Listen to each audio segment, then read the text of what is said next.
Hello engineers and welcome back to Civil Nirman.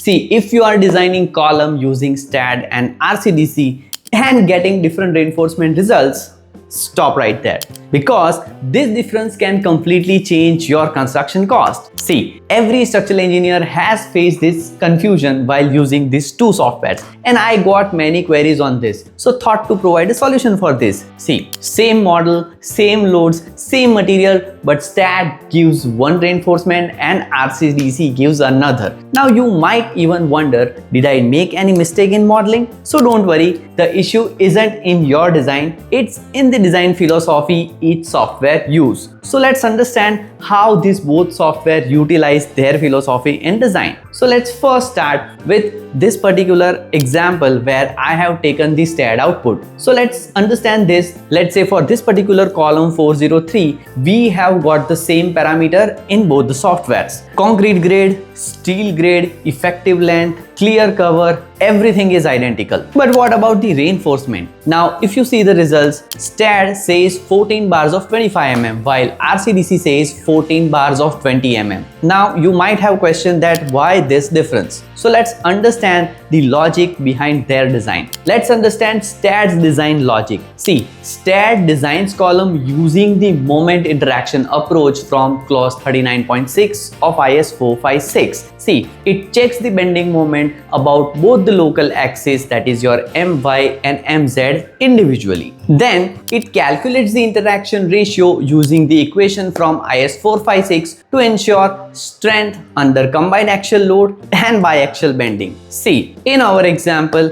let me show you the STAAD output results. Here you can observe the axial load, that is 1028.95 kilonewton pu. You can see moment in both the direction for My and Mz are specified, and Puz, that is section capacity based on provided reinforcement, is 6301 kilonewton. See, STAAD uses this value directly and gives you the interaction ratio as 1, which means it's just on the limit. So it chooses 25 mm bars for safety.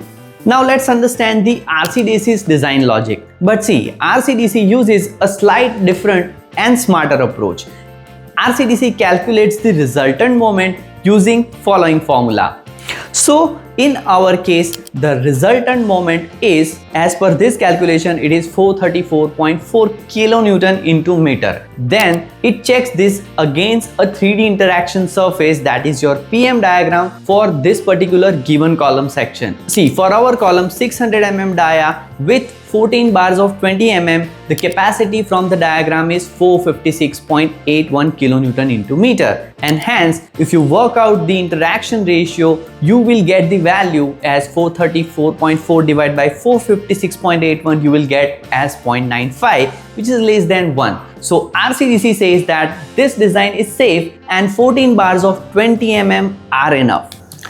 So the difference isn't an error. See, it is just two different design philosophies. Ultimately, STAAD designs using the biaxial moments separately and slightly conservative, while RCDC use the resultant moments and 3D PM interaction surfaces, more optimized, cost effective, and even recommended by ACI codes now. So next time when someone says RCDC and STAAD don't match, you can confidently explain them that they are both right, just following different paths. So if you found this video helpful, hit the like button, share it with your batchmates and fellow engineers, and don't forget to subscribe to Civil Nirman for more such practical design explanations. Stay tuned and always remember, don't just learn software, learn concepts. Thank you.